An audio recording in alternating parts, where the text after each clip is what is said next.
แจ้งนิโรธแล้วเจริญมรรคศีลสมาธิปัญญาเป็นหลักเพ่งออกไปเห็นตัวทุกข์ตัวดับรู้แจ้ง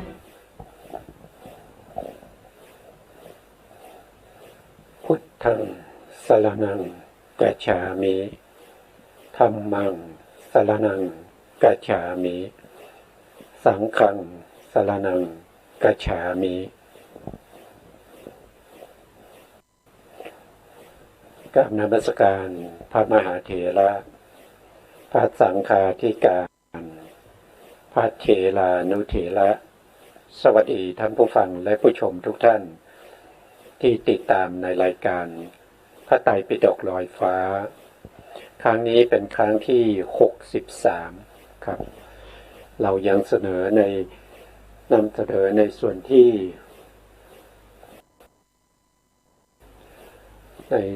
ี่เป็นลักษณะที่จตุกะของสภาวธรรมเท่าที่จำเป็นในการที่จะนำให้พวกเราเนี่ยได้เข้าถึงนามรูปปริเฉทญาณซึ่งนามรูปปริเฉทญาณเป็นวิปัสสนาญาณเบื้องต้นนะครับเบื้องต้นหรือบางครั้งเราเรียกว่าถ้าเป็นปริญญาเนี่ยก็จะเป็นอยู่ในญาตะปริญญาซึ่งเป็นปริญญาที่เริ่มต้นนะครับก็ต้องประพฤติปฏิบัติไปตามเป็นขั้นตอนในคำสอนของพระสัมมาสัมพุทธเจ้านะวันนี้เราก็จะไปดูต่อจากครั้งก่อนนะครับวันนี้ก็พูดถึงลักษณะที่จตุกะของโมหะเจตสิกอะยานะลักขโนมีการไม่รู้ลักษณะโมหะเมื่อเกิดขึ้นเนี่ยโมหะเนี่ยเกิดขึ้นกับอกุศลจิตทั้งหมดเลยไม่ว่าจะเป็นโลภะมูลจิตก็มีโมหะโทสะมูลจิตก็มีโมหะ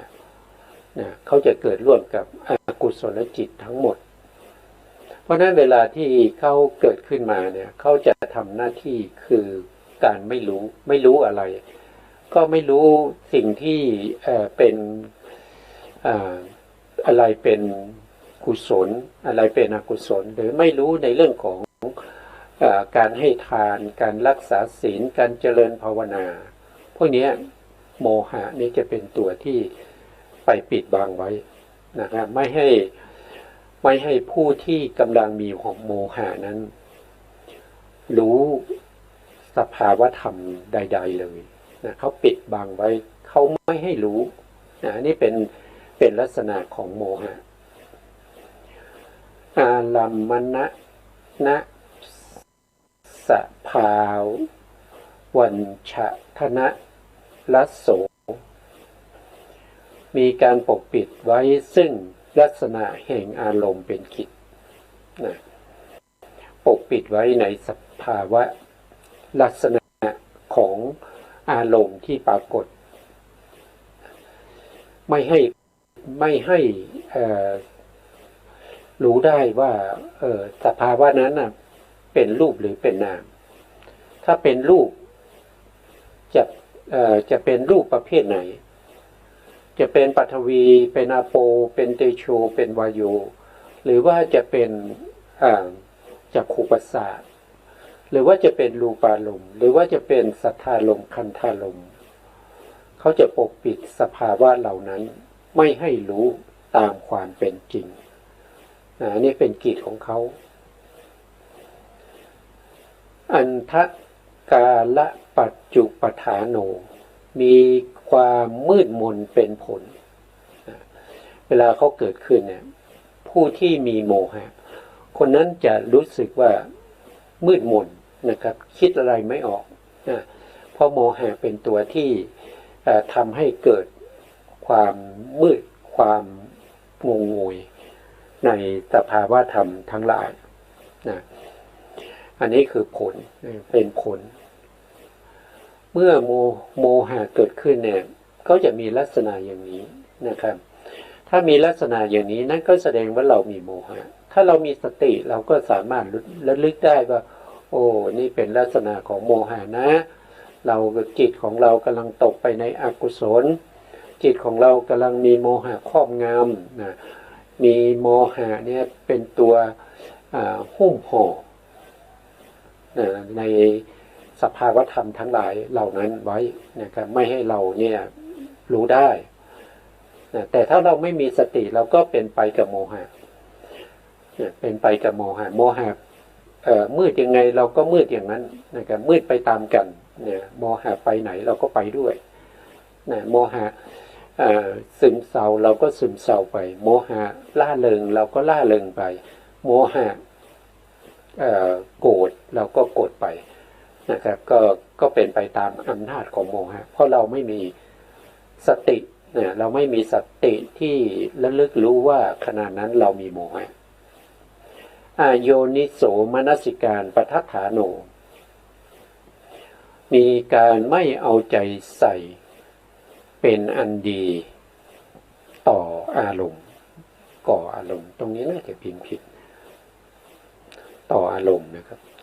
ต่ออารมณ์นั้นเป็นเหตุใกล้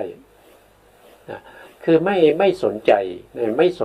ในสภาวธรรมที่กำลังปรากฏอยู่คืออารมณ์ที่กำลังปรากฏอยู่หรือว่าอารมณ์จะเป็นรูปารมณ์เลยนะครับสัทธารมณ์คันธารมณ์รัสสารมณ์หรือว่าธรรมารมณ์ก็ตามแต่โมหะก็จะปกปิดไว้นะครับไม่ให้เอาใจใส่ต่ออารมณ์นั้นก็คือทำให้ไม่รู้อันนี้เป็นเหตุใกล้นะเพราะเราไม่ใส่ใจนะเราไม่ใส่ใจอารมณ์จึงทำให้โมหะนี้เกิดขึ้นนะโมหะจะเกิดขึ้นได้ต่อเมื่อเราไม่รู้เราไม่เอาใจใส่เราไม่มีโยนิโสมนสิการเราไม่ได้ฟังธรรมมาเราไม่มีสัจจญาณเราไม่มีปริยัติเพราะฉะนั้นโมหะก็จะเกิดบ่อยเกิดบ่อยๆกับเราก็ไม่รู้ก็เป็นไปกับโมหะก็เป็นเพื่อนกันนะครับเพราะโมหะกับเราก็เป็นเพื่อนกันมาตั้งแต่อเนกชาติแล้วและจะเป็นเพื่อนกันต่อไปไม่รู้ว่าจะไปสิ้นสุดที่ไหนยังไม่รู้นะครับก็อยู่กับโมหะกับสภาวะธรรมที่เป็นอกุศลที่โมหะเกิดร่วมด้วยโมหะเกิดร่วมกับโลภะโมหะเกิดร่วมกับโทสะโมหะเกิดร่วมกับความลังเลสงสัยโมหะเกิดร่วมกับความฟุ้งซ่านก็เป็นไปตามลักษณะที่เขาพาไปมาดูคำอธิบายนะครับคำอธิบายเขาบอกว่าโมหะคืออวิชชาอวิชชาก็คือธรรมะที่ธรรมชาติธรรมชาติที่ปิดสภาวะตามความเป็นจริงของอารมณ์ไว้คือหลงนะครับเมื่อมีโมหะเราก็หลงแต่ถ้าเราหลงเราก็ไม่รู้เราไม่รู้ถ้าเราไม่มีสติเราไม่รู้ขณะที่เราหลงเราไม่รู้ขณะที่เรามีโมหะเราก็ไม่รู้ว่าเรามีโมหะ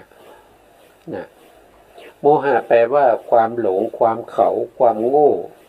หมายถึงความไม่รู้ตามความเป็นจริงไม่รู้ขันธ์5อายตนะ12ธาตุ18ที่เป็นมาในอดีตที่เป็นมาในอดีตไม่รู้ขันธ์5อายตนะ12ธาตุ18ที่จะมีในอนาคตนี่คือโมหะนะครับโมหะปกปิดไว้ปกติเรารู้ไหมนะครับวันๆในชีวิตประจำวันเราเนี่ยเราพอจะรู้ไหมว่าสภาวธรรมเหล่านี้ที่เกิดกับเรานะครับอย่างเช่นขันธ์5นะครับเวลาเราเห็นเนี่ยเราเห็นอะไรเราเห็นรูปขันธ์นะเราเห็นรูปขันธ์นั้นคืออะไรก็คือรูปารมณ์อย่างเดียวก็ถือว่าเป็นรูปขันธ์ได้นะครับเพราะว่ารูปารมณ์เนี่ยเป็นรูปส่วนหนึ่งของ อาของรูปส่วนใหญ่ก็คือกายเป็นกายส่วนย่อยที่อยู่ในกายส่วนใหญ่นะที่เรียกว่าเห็นกายในกายอย่างเงี้ยนะเรารู้ไหมถ้าเรารู้ก็ถือว่าในขณะนั้นเราไม่มีอวิชชาแต่ในขณะนั้นเราไม่รู้นั่นแสดงว่าเราก็มีอวิชชาเราได้ยินเสียงเนี่ยเรารู้สภาวะของเสียงไหมรู้ถึงว่าสภาวะเสียงนะครับเสียงต่างๆที่กระทบกับโสตประสาทรู้ไหมถ้าเราไม่รู้ก็แสดงว่ามีอวิชชาแต่ถ้าเรารู้นั่นก็แสดงว่าเรามีสติแล้วนะครับแต่จะมีปัญญาหรือไม่ยังไม่รู้นะครับต่อเมื่อเราสามารถที่จะกำหนดรู้สภาวะธรรมนั้นติดต่อกันมากๆนะครับเป็นระยะเวลาที่พอประมาณยาวนานตามสมควรแก่บุญบารมีแล้วสภาวะธรรมนั้นปรากฏแก่ปัญญาของเราหรือแก่จิตของเราตามความเป็นจริงเมื่อนั้นเราก็จะมีปัญญานะครับเราก็จะมีปัญญาเป็นตัวที่เข้าไปรู้ความสภาวะของสัทธาลมว่าเป็นแต่สภาวะของเสียงตัวที่รู้ก็ไม่ใช่เราตัวที่รู้ก็เป็นโสตวิญญาณโสตวิญญาณเกิดขึ้นได้ก็เพราะอาศัยสัทธาลมแล้วก็อาศัยโสตประสาทหรือโสตวัตถุเป็นที่อาศัยเกิดของโสตวิญญาณรู้สัทธาลมอย่างนี้ถึงจะเรียกว่ามีปัญญานะครับต่อไปนะครับไม่รู้ขันธ์ห้าอายตนะ12ธาตุ18ที่เป็นอยู่ปัจจุบันที่เป็นอยู่ปัจจุบันคือการที่เราจะรู้กายในกาย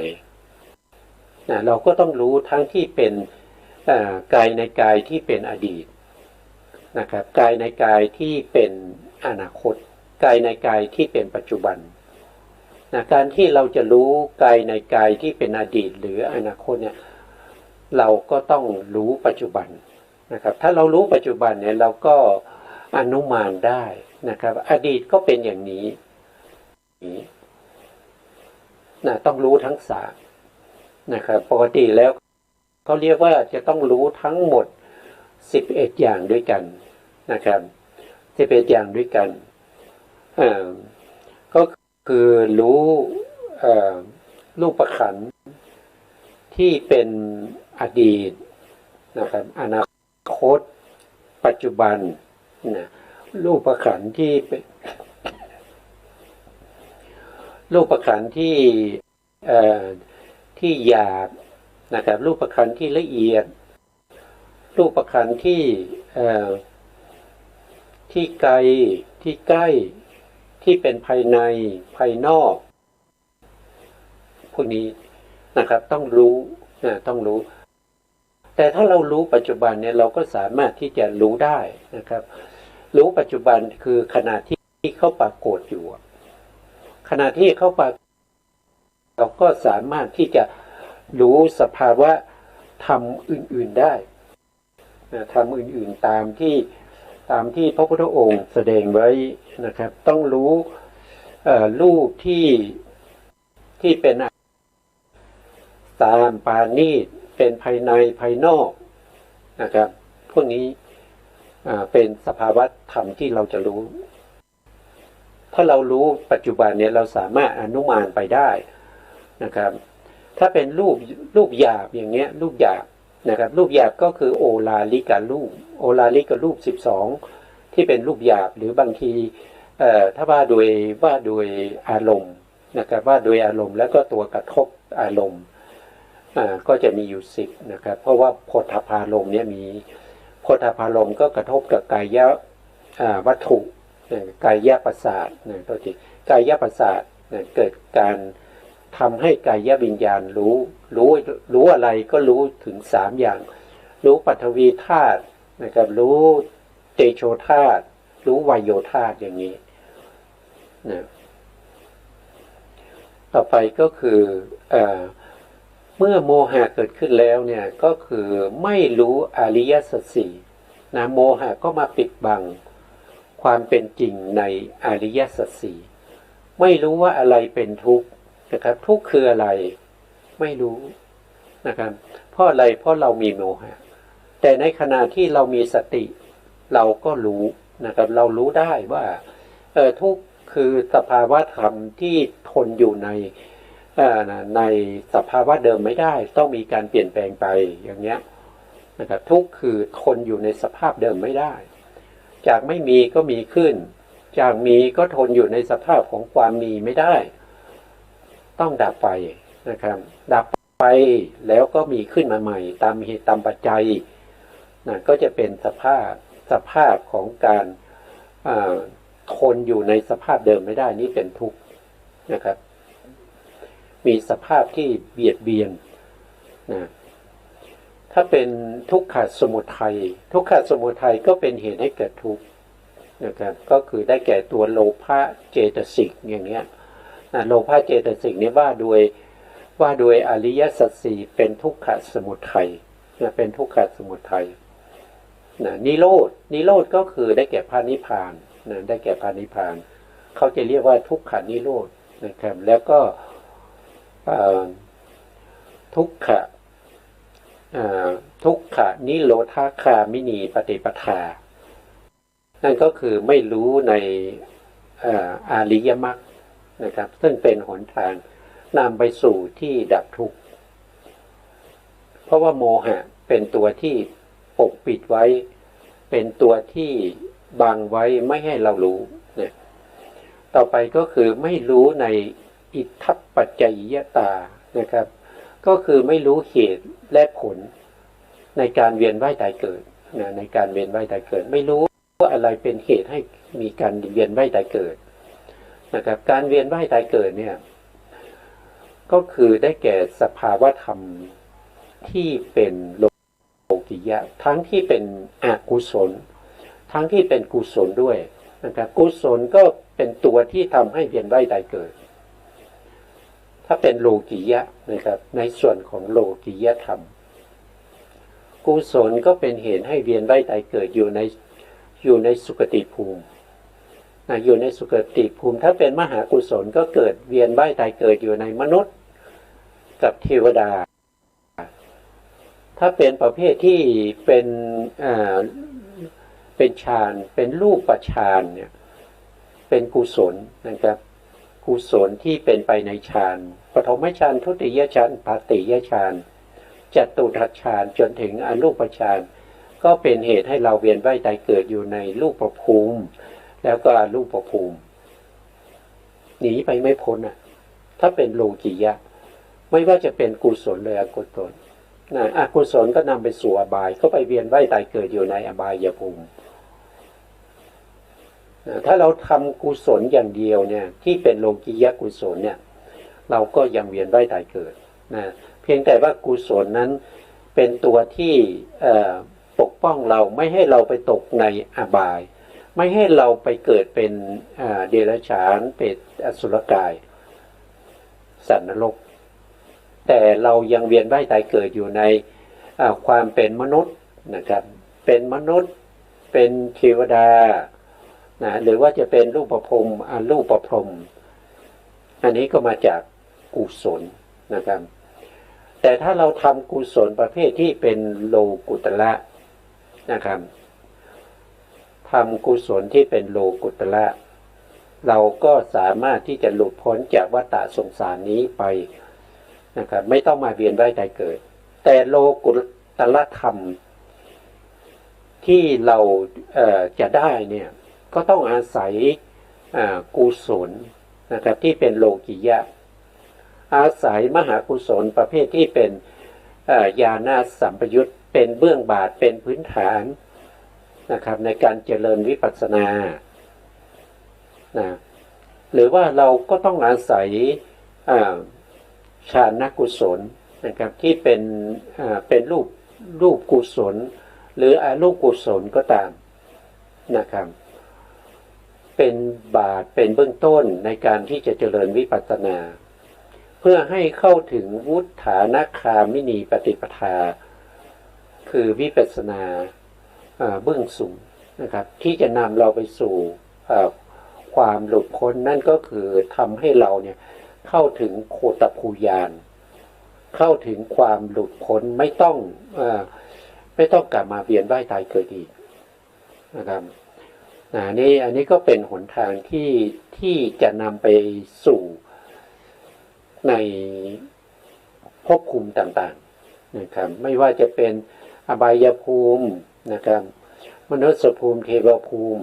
รูปภูมิมารูปภูมิหรือว่าไปสู่พระนิพพานก็ต้องเป็นอย่างนี้นะครับนอกจากนี้ไม่มีนะครับนอกจากนี้ไม่มีหนทางอื่นนะไม่มีหนทางอื่นนะบางท่านอาจจะได้ยินบางท่านว่าเราเวียนว่ายตายเกิด500มหากัปหรือว่า100มหากัปเราก็จะบริสุทธิ์เองแล้วก็จะได้ปรินิพพานอันนี้ไม่ถูกต้องนะครับเป็นความเห็นผิดเป็นมิจฉาทิฏฐิมิจฉาทิฏฐิก็ประกอบอยู่ในโลภะก็มีโมหะนี้เป็นตัวหนุนนะครับหนุนให้มิจฉาทิฏฐินั้นเจริญยิ่งขึ้นไปนะก็ไม่ควรไม่ควรต้องรู้ตามความเป็นจริงรู้ในความเป็นจริงที่พระสัมมาสัมพุทธเจ้าเป็นผู้แสดงไว้นะครับในพระไตรปิฎกมีถึง 84,000 พระธรรมขันธ์นะบางท่านอาจจะว่ามากเกินไปผมไม่สามารถที่จะศึกษาได้หรอกตั้ง 84,000 พระธรรมขันธ์นะพระพุทธองค์ก็ตรัสว่านะครับถ้ามากเกินไปอย่างนั้นก็เอาแค่1ก็ได้นะครับ1คืออะไร1ก็คือพระสูตรใดพระสูตรหนึ่งนะครับหรือว่าธรรมขันธ์ใดธรรมขันธ์หนึ่งนะครับที่ตรงกับอัธยาศัยของเราที่เราชอบนะครับก็สามารถที่จะนำไปสู่ความหลุดพ้นได้นะครับคือ 84,000 พระธรรมขันธ์นี้ก็สามารถที่จะรวมลงในพระธรรมข้อเดียวนั่นคือวิมุตติหลุดนะครับก็คือสามารถที่จะหลุดพ้นได้ด้วยพระสูตรใดพระสูตรหนึ่งหรือว่าข้อธรรมข้อใดข้อหนึ่งแต่ต้องประพฤติปฏิบัติให้สมควรแก่การที่เราจะตรัสรู้ให้สมควรแก่การที่เราจะได้เห็นพระนิพพานนะไม่ใช่ขอข้อเดียวก็พอแล้วก็ไม่ได้ใส่ใจนะศึกษาบ้างไม่ศึกษาบ้างนะครับนั่งนอนอย่างเงี้ยแล้วมันก็ไม่สามารถที่จะเข้าถึงพระนิพพานได้นะก็ขึ้นอยู่กับเหตุและผลนั่นเองนะต่อไปนะครับโมหะเป็นอาการที่ไม่รู้เท่าทันสภาวะธรรมที่แท้จริงของอารมณ์ที่เข้ากระทบกับจิตนะเข้ากระทบกับจิตนะถ้าเราพูดถึงว่าการที่เราเวียนว่ายตายเกิดอยู่ในวัฏสงสารเนี่ยสภาวะที่เป็นไปเนี่ยก็จะมีอยู่2อย่างนะครับมีอยู่2อย่างเท่านั้นเองก็มี1ก็คือรูป2ก็คือมีนามนะครับตัวที่รู้ก็คือตัวจิตเนี่ยตัวจิตเป็นตัวที่รู้นะครับรู้อะไรจิตนี่สามารถรู้ได้ทั้งที่เป็นรูปแล้วก็เป็นจิตเป็นเจตสิกแล้วก็เป็นนิพพานด้วยนะครับจิตเป็นผู้รู้นะครับเวลาเกิดขึ้นเนี่ยเวลาเราปฏิบัติธรรมเราก็จะเห็นว่าเราจะเห็นเป็นคู่นะครับเห็นมีตัวรู้กับตัวถูกรู้นะตัวรู้กับตัวถูกรู้นี่จะเป็นอาการที่ปรากฏชัดแก่เราแต่ถ้าเราดูดีๆเข้าไปเราก็จะเห็นว่าตัวรู้เขาก็ไม่ใช่ว่าเขาจะเกิดขึ้นลอยๆเขาก็มีเหตุมีปัจจัยเขาก็ต้องมีต้องมีที่เกิดนะต้องมีวัตถุเป็นที่อาศัยเกิดของจิตนะแล้วก็ถึงจะรู้อารมณ์ได้นะไม่ว่าจิตดวงไหนก็ตามนะครับที่จะเกิดขึ้นในปัญจโวการภูมิต้องมีที่เกิดจิตไม่ได้เกิดลอยๆนะเมื่อจิตเกิดขึ้นจิตก็ต้องรู้อารมณ์แต่การจะรู้อารมณ์ได้ก็ต้องมี อาวัชนะนะครับอาวัชนะเป็นตัวที่จะแนะนำอารมณ์หรือเป็นตัวที่ชี้แนะให้แก่จิตถึงจะรู้อารมณ์ได้ถ้าเป็นทางทวารที่เราเรียกว่าปัญจทวารก็จะมีปัญจทวาราวัชนะจิตที่เป็นจิตที่เป็นมโนธาตุกิริยานะครับหรือว่ากิริยามโนธาตุเนี่ยเป็นตัวที่ทำหน้าที่อาวัชนะพิจารณาอารมณ์หรือชี้อารมณ์ให้แก่จักขุวิญญาณโสตวิญญาณฆานวิญญาณชิวหาวิญญาณกายวิญญาณแต่จักขุวิญญาณจนถึงกายวิญญาณจะเกิดขึ้นได้ก็ต้องอาศัยวัตถุเป็นที่เกิดของทวิปัญจวิญญาณจิตทั้ง10 ดวงนะเขาอาศัยกันเกิดขึ้นไม่ใช่สัตว์ไม่ใช่บุคคลเป็นแต่สภาวะเป็นไปตามเหตุตามปัจจัยเราจะยึดถือว่าการเห็นเป็นเราเห็นแล้วสิ่งที่เห็นเป็นสิ่งที่เป็นรูปร่างสันฐานเป็นบุคคลเป็นผู้หญิงผู้ชายเป็นวัสดุสิ่งของต่างๆมันก็เป็นโมหะนั่นเองเป็นอวิชชานั่นเองเพราะเราไม่รู้เราไม่ได้เห็นตามความเป็นจริงเราไม่ได้ยินเสียงตามความเป็นจริงเราไม่ได้กลิ่นตามความเป็นจริงเราไม่ได้ลิ้มรสตามความเป็นจริงเราไม่ได้สัมผัสถูกต้องทางกายตามความเป็นจริงไปยึดถือการรู้สภาวะเหล่านั้นว่าเป็นเรารู้เราได้เห็นเราได้ยินเราได้กลิ่นเราได้รสเราได้สัมผัสถูกต้องเป็นเราทั้งหมดนั่นก็คือโมหะเพราะฉะนั้นโมหะก็เป็นสภาวะที่ไม่รู้เท่าทันสภาวะที่แท้จริงของอารมณ์ที่มากระทบกับใจมากระทบกับจิตของเรานะต่อไปนะครับทำให้เกิดความวิปริตนะครับวิปริตอะไรนะครับถ้าเป็นสิ่งที่เป็นรูป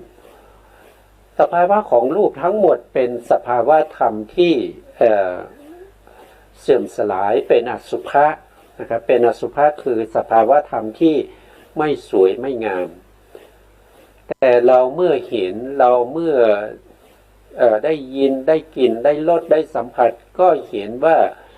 สภาวะเราเหล่านี้เป็นสุภะเป็นของสวยของงามผมสวยตางามนะครับหน้าหล่อหน้าสวยรูปร่างดีนะพวกนี้เป็นวิปลาสเพราะว่าพระพุทธองค์แสดงไว้นะครับว่าถ้าเป็นรูปเนี่ยเป็นอสุภะถ้าเห็นเป็นสุภะนั่นก็คือเป็นวิปลาสเขาเรียกว่าสุภะวิปลาสวิปลาสก็จะมีอยู่4อย่างนะครับถ้าเราเป็นบุคคลที่มีราคะจริตเนี่ยนะครับก็จะเจริญกายานุปัสสนาสติปัฏฐานกายานุปัสสนาสติปัฏฐานนั่นก็คือเป็นการเจริญเรื่องของกายภายในกายเจริญไปจนเราเห็นความจริงว่ากายทั้งหลายเป็นอสุภะเพราะว่ากายเนี่ยเป็นตัวที่จะมาแก้วิปลาสที่เรียกว่าสุภาวิปลาสถ้าเราเห็นเป็นสุขาวิปลาสนี่ก็ต้องเจริญในส่วนที่เป็น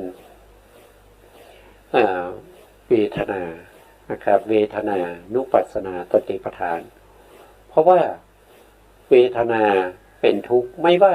สุขก็ตามนะครับอุเบกขาก็ตามหรือทุกข์ก็ตามก็เป็นทุกข์ทั้งหมดสุขก็ตามจะต้องทนอยู่ในสภาพของความสุขทุกข์ก็ต้องทนอยู่ในสภาพของความทุกข์อุเบกขาก็ต้องทนอยู่ในสภาพของความเฉย แต่ทนอยู่ได้ไหมนะครับความสุขที่เกิดขึ้นตอนเช้าเนี่ยสายเนี่ยยังสุขอยู่ไหมยังทนอยู่ในความสุขได้ไหมเปลี่ยนแปลงไปหรือเปล่านะครับสภาวะของการเปลี่ยนแปลงสภาวะของการมีแล้วหมดไปนะครับไม่มีก็เกิดขึ้นอย่างนี้เราเรียกว่าเป็นทุกข์เพราะทนอยู่ในสภาพเดิมไม่ได้นะถ้ามีปัญญาก็จะเข้าไปรู้เข้าไปเห็นนะแต่ถ้าเราไม่มีปัญญาเราก็จะเอาสุขเล็กๆน้อยๆนะครับยึดมั่นถือมั่นอยู่ในสุขชั่วครั้งชั่วคราวว่าเป็นสุขวิปลาสนะครับก็ต้องแก้ด้วยก็แก้ด้วยเวทนานุปัสสนาให้เห็นถึงความทุกข์นะครับโดยส่วนมากเวทนาเนี้ยก็จะเกิดแก่บุคคลที่เจริญสมถะมาก่อนนะครับประเภทที่เจริญสมถะทำสมาธิมาก่อนนั่นก็คือต้องแก้ในเรื่องของสุขวิปลาสต่อไปก็คือเขาเรียกว่าเป็นนิจจวิปลาสก็คือเห็นจิตว่าเที่ยงนะเพราะจิตเนี่ยเกิดดับรวดเร็วถึง1 วินาทีถึง4 โกฏ400,000 โกฏครั้งด้วยกันเกิดดับไปเพราะความเกิดดับที่รวดเร็วแล้วก็เราจะไปยึดถือเอาเฉพาะตรงที่เกิดเห็นแต่เกิดเห็นแต่เกิดเนี่ยมันก็เลยเป็นนิจจวิปลาสมองไม่เห็นถึงอนิจจธรรมมองไม่เห็นถึงความเป็นอนิจจานุปัสสนานะครับปัญญาไม่ได้เข้าไปเห็นความไม่เที่ยงเนืองในจิตอันนี้ก็เป็นนิจจวิปลาสถ้าเป็นธรรมาวิปลาสก็ไปแก้ในส่วนที่เป็นอัตตวิปลาสก็คือเห็นว่าเป็นตัวเป็นตนนะครับเห็นว่าเราสามารถควบคุมได้เราสามารถบังเข้าเป็นไปตามที่เราต้องการได้นะถ้าเราเจริญธรรมานุปัสสนาหนึ่งก็จะเห็นถึงความเป็นอานิจจลักษณะนะก็เรียกว่าเป็นโทษทีเรียกว่าอัตตะนะครับอัตตา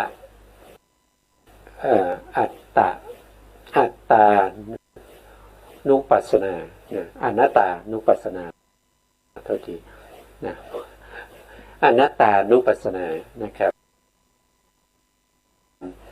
ความไม่ใช่ตัวไม่ใช่ตนนุปัสสนานะครับก็จะเห็นว่าเป็นอนัตตานุปัสสนาอันนี้ก็เป็นเรื่องของวิปลาสวิปลาสมี4นะครับก็มีสุภาพวิปลาสสุภาพวิปลาสนะแล้วสุขาวิปลาสนิจจวิปลาสอัตตาวิปลาสนะก็ต้องแก้ด้วยการเจริญวิปัสสนานะครับให้เห็นสภาวะของความเป็นจริงนั่นก็คือเป็นอสุภะรูปเป็นอสุภะนะครับเวทนาเป็นทุกข์นะครับแล้วก็จิตเป็นอนิจจังนะครับแล้วก็ธรรมก็เป็นอนัตตานะครับก็จะเป็นอย่างนี้นะครับเห็นผิดไปจากสภาวะธรรมที่แท้จริงได้แก่ความไม่รู้ในทุกขสัจนะสมุทัยสัจนิโรธสัจมรรคสัจทั้ง4อันนี้ท่านก็อธิบายนะผ่านเราก็เรื่องของลักขณะที่จตุกะเราก็ศึกษากันมามากพอแล้วนะครับต่อไปเราก็คงจะมาพูดถึงในเรื่องของลักขณะ3เคยพูดไปแล้วเนี่ยข้อที่2ใช่ไหมครับลักขณะ3 นะลักษณะสามก็คือสภาวธรรมที่เป็นอนิจจนะอนิจจธรรมนะครับแล้วก็ทุกขธรรมแล้วก็อนัตตธรรมธรรมสามอย่างนี้ก็มีลักษณะของเขานะครับเราก็ไปดูนิดหนึ่งเคยพูดไปครั้งหนึ่งนะครับไปดูรายละเอียดนิดหนึ่งนะครับก็มาดูรายละเอียดนะครับหนึ่งก็คืออนิจจก็คือธรรมที่ไม่เที่ยงธรรมที่ไม่เที่ยงก็คือได้แก่อะไรก็คือได้แก่สังขารและธรรมทั้งหลายสังขารและธรรมทั้งหลายก็คือได้แก่จิตเจตสิกแล้วก็รูปนะครับเป็นสังขารธรรมเป็นธรรมที่ถูกปรุงแต่งด้วยปัจจัยนะครับเป็นอนิจจังนะครับเพราะไม่เที่ยงไม่เที่ยง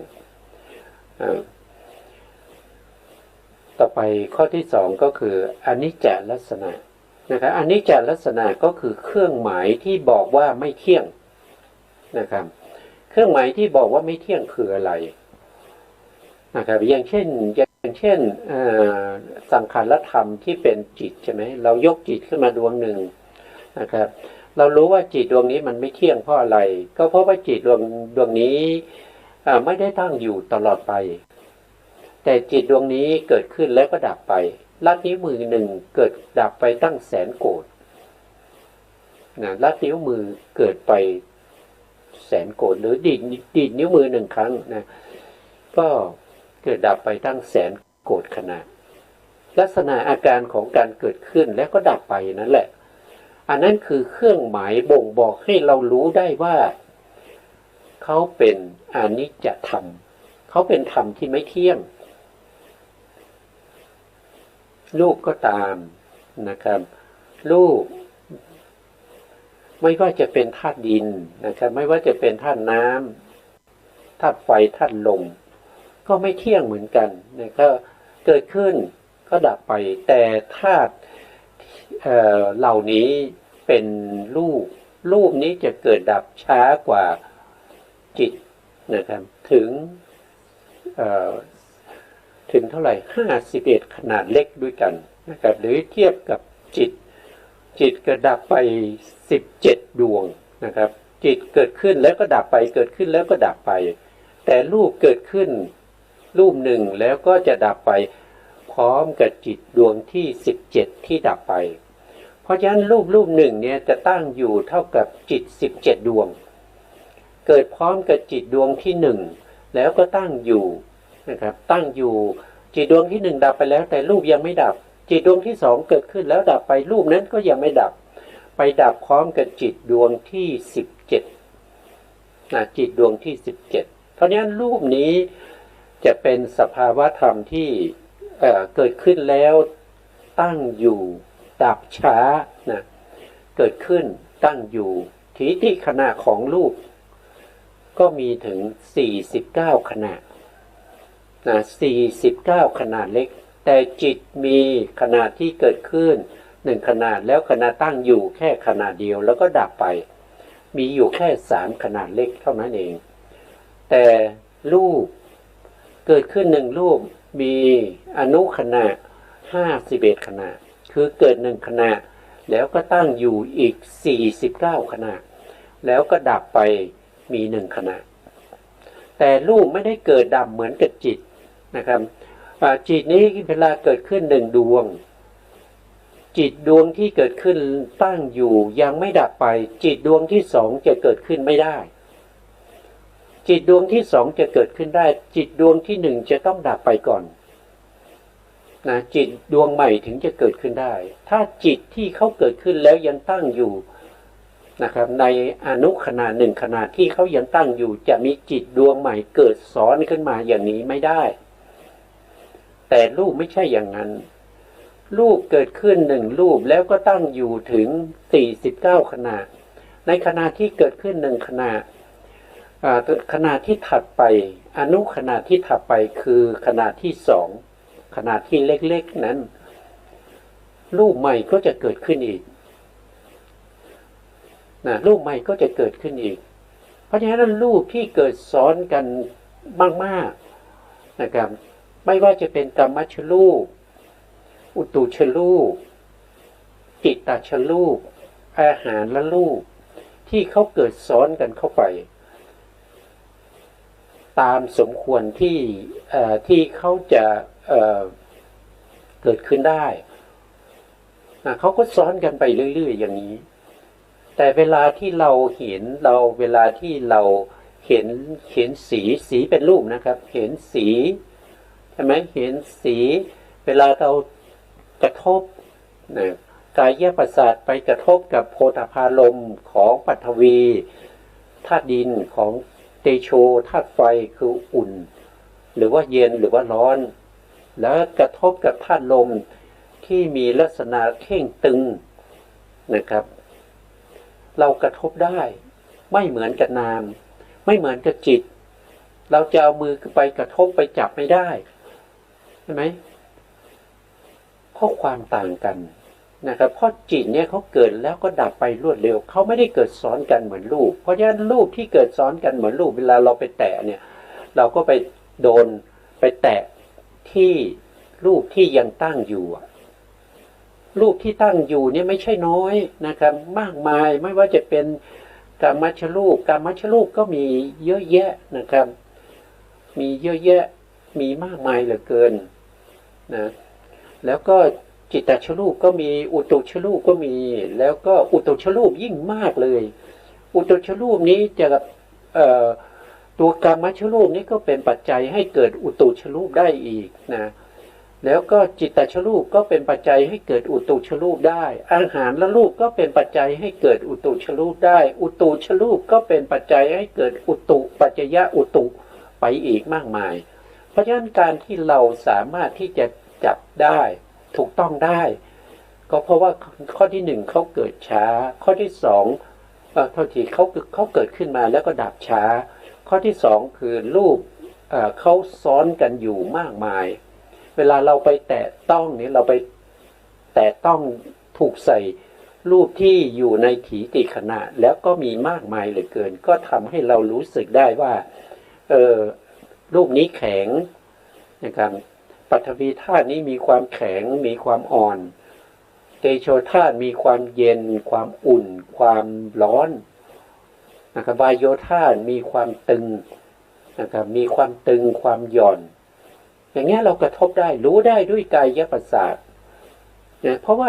ว่ารูปที่เรากระทบนั้นเป็นรูปที่ยังตั้งอยู่ยังไม่ดับไปนะอยู่ในถีติขณะเพราะถีติขณะของรูปหนึ่งมีถึง49ขนาดเล็ก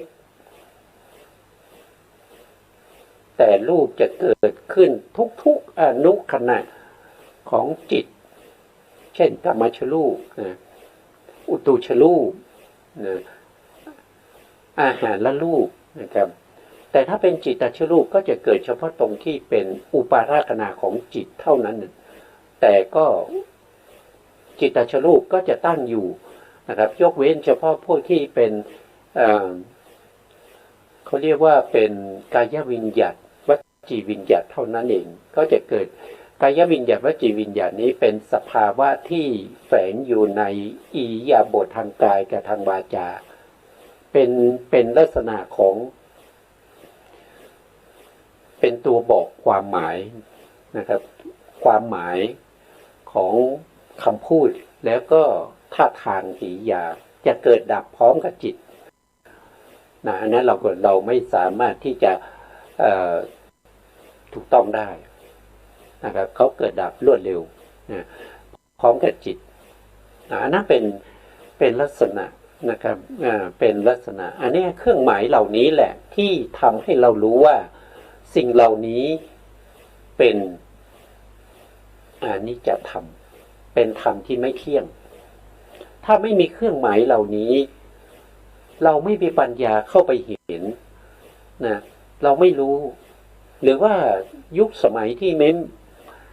ไม่มีพระสัมมาสัมพุทธเจ้าก็ไม่มีใครที่จะสามารถที่จะมาบอกเราได้นะครับว่า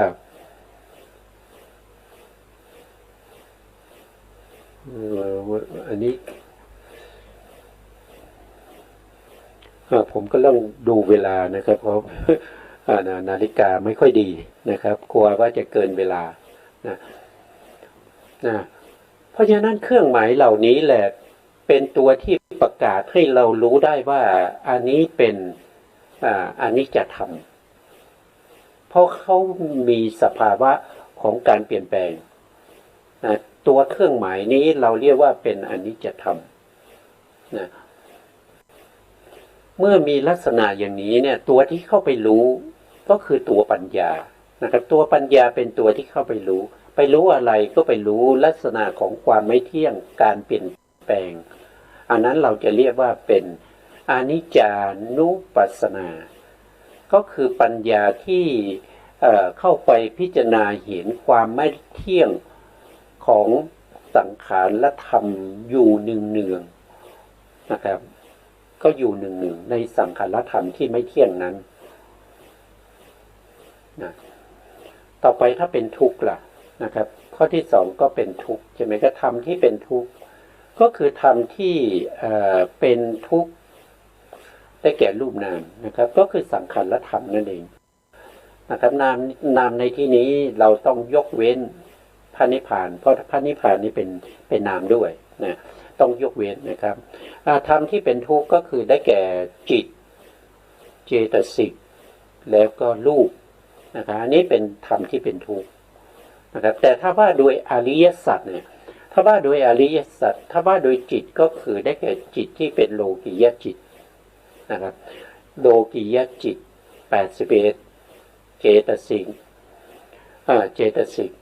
51นะครับเว้นโลภะแล้วก็รูป28นะครับพวกนี้ก็เป็นทุกขสัจนะแต่ถ้าเราว่าด้วยเป็นสังขารธรรมเนี่ยเราก็จะเห็นว่าจิตทั้งหมดเนี่ยก็มีการเกิดขึ้นตั้งอยู่ดับไปเพราะนั้นก็คือจิตทั้งหมดเนี่ยสามารถเป็นสังขารธรรมเป็นธรรมที่ทนอยู่ในสภาพเดิมไม่ได้อย่างเช่นมรรคจิตมรรคจิตปกตินี่เป็นถ้าเราพูดถึงจำแนกโดยความเป็นสัจจะเนี่ยเขาเป็นสัจจะวิมุตติ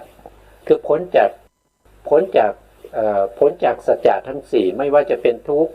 ไม่ว่าจะเป็นสมุทัยนิโรธมรรคเนี่ยเขาพ้นไปนะครับอันนั้นเป็นรายละเอียดต่อไปเราคงได้ศึกษาในโอกาสต่อไปเราก็ไม่พูดไปก็จะงงนะครับเพราะฉะนั้นสภาวะธรรมไหนที่ทนอยู่ในสภาพเดิมไม่ได้เกิดขึ้นแล้วก็ต้องมีการดับไปแล้วก็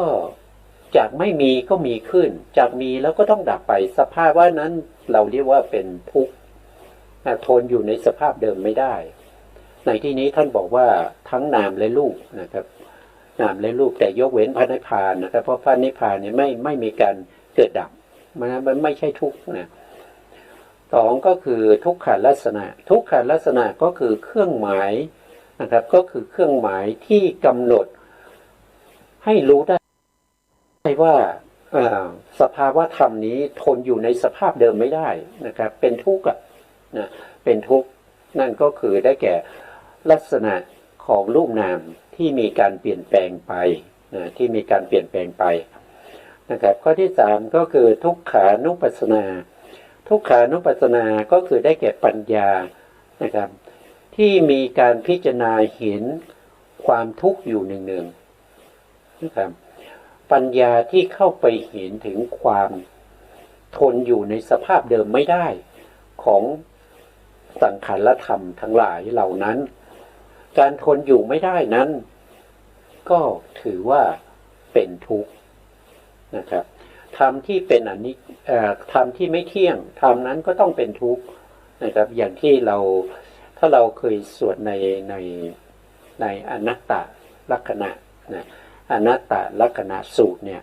เราก็จะเห็นว่านะครับว่าธรรมที่ไม่เที่ยงธรรมนั้นเป็นทุกข์หรือเป็นสุขนะพระพุทธองค์ถามภิกษุนะภิกษุก็ตอบว่าเป็นทุกข์พระเจ้าข้าแล้วก็ธรรมที่ไม่เที่ยงธรรมที่เป็นทุกข์ธรรมนั้นเป็นอนัตตาหรือว่าเป็นอัตตานะพระพุทธองค์ก็จะถามภิกษุทั้งหลายเรา นะครับในถ้าเราไปดูนะครับไปดูในเรื่องของลักษณะที่จตุกะในอนัตตลักษณะสูตรเราก็จะเข้าใจมากขึ้นนะครับถ้ามีเวลาเราก็จะนำอนัตตลักษณะสูตรมานำเสนอนะครับต่อไปก็คืออนัตตานะครับอนัตตารูปนามขันธ์ห้าเป็นอนัตตาไม่ใช่ตัวตนสิ่งใดไม่เที่ยงเป็นทุกข์สิ่งนั้นเป็นอนัตตานะครับอนัตตาก็คือเป็นสภาวะธรรมที่ต่อเนื่องมาจากความเป็นอนิจจังทุกขังแล้วก็มาเป็นอนัตตาอนัตตาก็คือไม่ใช่ตัวไม่ใช่ตนบังคับบัญชาไม่ได้ไม่มีสาระไม่มีแก่นสารเป็นของว่างเป็นของศูนย์นะเราจึงเรียกว่าเป็นอนัตตาแต่เรารู้ได้ยังไงว่าสภาวะธรรมเหล่านี้เป็นอนัตตาก็ต้องดูที่เครื่องหมายของเขานะครับก็คือข้อที่สองก็คืออนัตตลักษณะก็คือลักษณะของอนัตตานั่นเองคือเครื่องหมายที่กำหนดให้รู้ได้ว่านะครับไม่ใช่ตัวไม่ใช่ตนของรูปนามไม่เป็นไปตามอำนาจบังคับบัญชาของผู้ใดนะครับไม่สามารถที่จะไปบังคับบัญชาได้นะครับอย่างเช่นรูปเป็นอนัตตาหากรูปนี้จะเป็นอัตตาแล้วไซรูปนี้ก็คงไม่เป็นไปเพื่ออาพาธไม่เป็นไปเพื่ออาพาธก็คือไม่เจ็บไม่ป่วยไม่ไข้นะครับคงเป็นไปตามที่เราต้องการได้นะครับแต่รูปนี้เป็นอนัตตาเพราะฉะนั้นเราก็ไม่ได้สมความปรารถนาในรูปนั้นนะเพราะรูปนั้นเป็นของไม่เที่ยงเป็นของทุกข์เป็นอนัตตานะอันนี้ต้องดูที่เครื่องหมายนะครับว่าสิ่งใดเป็นอนัตตาก็ต้องดูที่เครื่องหมายของสิ่งนั้นว่าสิ่งนั้นนะเป็นสภาวะธรรมที่บังคับบัญชาไม่ได้เป็นสภาวะธรรมที่ว่างเปล่าจากตัวตนว่างเปล่าจากเราเขาไม่มีแก่นสารไม่มีสาระนะครับเครื่องหมายนั้นบอกถึงความเป็นอนัตตานั้นรู้ได้ยังไงก็รู้ได้จากปัญญานะปัญญานั้นเราก็จะได้เป็นอนัตตานุปัสสนานะครับก็คือปัญญาที่พิจารณาเห็นโดยความไม่เป็นไปตามอำนาจบังคับบัญชานะครับของรูปและนามหนึ่งนะครับคือเราไม่สามารถที่จะบังคับได้เช่นเราเกิดมาแล้วนะครับเราไม่ให้เจ็บไม่ให้ไข้ไม่ให้ปวดได้ไหมไม่ได้นะครับเราไม่ให้แก่ได้ไหมเราไม่ให้ผมงอกได้ไหมนะมันไม่ได้เราบังคับบัญชาไม่ได้นะครับเราไม่สามารถที่จะให้เขาเนี่ยเป็นไปตามอำนาจของเราอยากจะให้เป็นไปยังไงเขาไม่ได้เป็นไปอย่างนั้นเขาเป็นธรรมชาติของเขาเขาเกิดขึ้นมาแล้วเขาต้องแก่เขาต้องเจ็บเขาต้องตายเป็นธรรมดานะครับอันนี้ก็เป็นตัวที่เข้าไปรู้นั่นคือตัวปัญญานะตัวปัญญาที่เข้าไปรู้นะครับลักษณะเหล่านี้จะเกิดขึ้นหลังจากที่เราเห็นนามรูปนะเราเห็นนามรูปแยกรูปแยกนามได้นะครับเห็นกายในกายแล้วเวทนาในเวทนาแล้วจิตในจิตแล้วหรือว่าธรรมในธรรมแล้วหรือว่าจะเห็นอย่างใดอย่างหนึ่งก็ได้เห็นเฉพาะกายในกายนะครับแล้วก็เห็นปัจจัยของกายทั้งหลายนะครับว่ากายหรือว่าร่างกายเหล่านี้เกิดขึ้นด้วยเหตุด้วยปัจจัยต่อจากนั้นเราก็จะเห็นกายนี้เป็นของไม่เที่ยงนะครับกายนี้เป็นของไม่เที่ยงกายนี้เป็นทุกข์กายนี้เป็นอนัตตาบังคับบัญชาไม่ได้ไม่สามารถที่จะทำให้เป็นไปตามความต้องการของเราได้ก็จะไปเห็นในญาณที่3นะครับนั่นคือสัมมัสนญาณนามรูปปริเฉทญาณเรายังไม่เห็นนะ นามรูปปริเฉทญาณยังไม่เห็นความเป็นอนิจจังทุกขังอนัตตานะครับ เห็นเฉพาะว่าสภาวะอย่างนี้เป็นรูปอะไรสภาวะอย่างนี้เป็นนามอะไรนะครับเป็นจิตเป็นจิตที่เป็นกามจิตหรือว่าเป็นมหคตาจิตเป็นจิตที่มีราคะหรือว่าไม่มีราคะเป็นจิตที่มีโมหะหรือว่าไม่มีโมหะเป็นจิตที่มีอานุภาพน้อยหรือมีอานุภาพมากอย่างนี้เป็นเวทนาที่เป็นสุขหรือเป็นทุกข์หรือเป็นอุเบกขามีอามิตรหรือเปล่าหรือว่าไม่มีอามิตรเนี่ยหรือว่าจะเป็นสภาวธรรมที่อย่างนี้เรียกว่ารูปขันธ์เป็นอุปทานขันธ์เวทนาขันธ์สัญญาขันธ์หรือว่าเป็นนิวรณ์ก็เป็นลักษณะอย่างนั้นนะครับต้องผ่านตรงนี้ไปก่อนนะครับถึงจะเห็นความเป็นอนิจจังทุกขังอนัตตานะครับถ้าไม่เห็นตรงนี้จะไม่สามารถที่จะเห็นอนิจจังทุกขังอนัตตาได้นะครับวันนี้เวลาหมดแล้วนะครับสุดท้ายนี้ขอกราบขอบพระคุณพระครูสมุทรวิสุวัฒน์วรกิจโจผู้อำนวยการสถานีวิทยุเพื่อการศึกษาพระพุทธศาสนาและวัฒนธรรม FM 104.5 เมกะเฮิรตซ์วัดฝายหินจังหวัดเชียงใหม่และขอกราบขอบพระคุณพระครูปริยัติยานุศาสตร์ขอบคุณท่านผู้ฟังและผู้ชมทุกท่านที่ติดตามในรายการพระไตรปิฎกลอยฟ้าพบกันใหม่ในโอกาสต่อไปครับวันนี้ลาไปก่อนครับสวัสดีครับ